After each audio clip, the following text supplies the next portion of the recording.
Hi everyone, we're live today from Watches and Wonders Geneva 2025. And I just came out a few minutes ago from the Rolex press conference where they unveiled this year's new releases. I'm going to share my immediate impressions with you. First of all, the first thought I have is that Rolex's new releases are often described as lacking boldness, very conventional.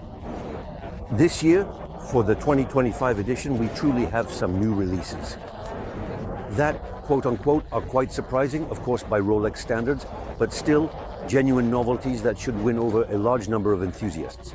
I'm going to talk to you about 3 new models that I think are major highlights this year in Geneva. The first of them has generated a lot of attention. Buzz on social media, in the press. Everyone caught a glimpse of this model on the wrist of Rolex's iconic ambassador, Roger Federer. It's the Rolex Land Dweller. So after the sky with the Sky Dweller, the ocean with the Sea Dweller, we now have the land with the Land Dweller.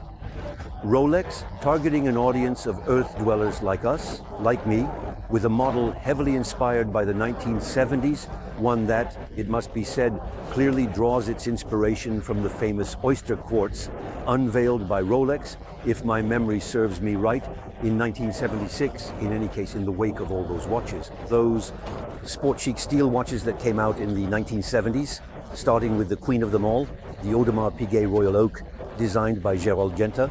For this Land Dweller 2025, Rolex is offering us 2 case sizes to start with, a 40mm and a 36mm. I'll focus my comments on the 40mm version, which I truly love.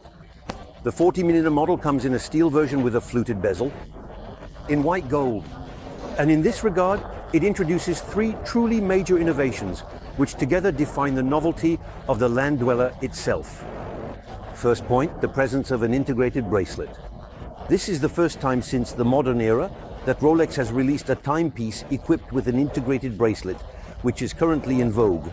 This new bracelet draws its inspiration from Rolex's famous Jubilee, and in fact its name leaves no room for doubt, as it's called the Flat Jubilee.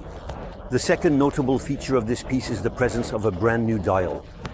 First, because it features a honeycomb pattern, and then because it features 2 Arabic numeral hour markers, pardon me, 6 and 9, and the piece offers a rather surprising dial depth that pairs quite well with the fluted bezel found on the model.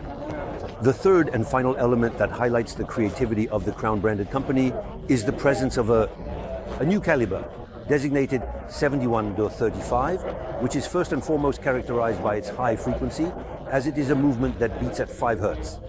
That is 36,000 vibrations per hour, and it delivers a power reserve of 66 hours. It also introduces a brand new escapement called Dynapulse, which is inspired by the free-sprung escapement. You'll find out more by checking the website in an article that I'll be publishing very soon. As for the prices of this new Land Dweller, let me give you the key figures. The steel version with the gray bezel is offered at $15,300, and the glacier blue version with its ice blue dial, typical of Rolex Platinum models, is priced at $64,200. The second iconic model from this 2025 edition of Watches and Wonders Geneva by Rolex is the introduction of a new Rolex GMT Master 2, featuring a ceramic bezel that for the first time comes with a green ceramic dial. The model is presented in a fully white gold version, with both case and bracelet in white gold. The 2 key points to remember about this new GMT Master 2 are: 1. The presence of a green ceramic dial. This is the first time that Rolex is offering a ceramic dial on one of its timepieces. And the second point is that, like the Sprite you discovered, though my memory may be failing me, either last year or 2 years ago, this new GMT Master 2 features a winding crown positioned at 9 o'clock and a date window with its Cyclops lens positioned at 3 o'clock. Its price is set at €48,150. The final standout novelty of this 2025 salon is the introduction by Rolex of a yellow gold oyster perpetual 1908, fitted with a brand new yellow gold bracelet named Settimo bi Rolex. This new bracelet, made up of fine links and offering ideal flexibility, places the model firmly in the dress watch category. Jewelry, a jeweler's watch, and enhances the model's strong vintage character, giving it remarkable elegance and grace. Rolex is offering 2 versions today of this case and bracelet combination. In yellow gold, one with a white dial, intense, as described on the website, and the other with the black intense dial. These two models, these two new releases, are offered at a price of 35,900 euros.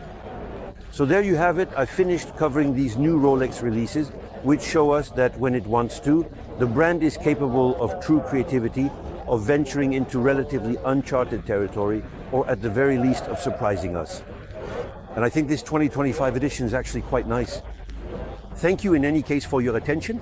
Feel free to share your comments, questions, thoughts and reactions with me, and I'll see you very soon for another review. Bye.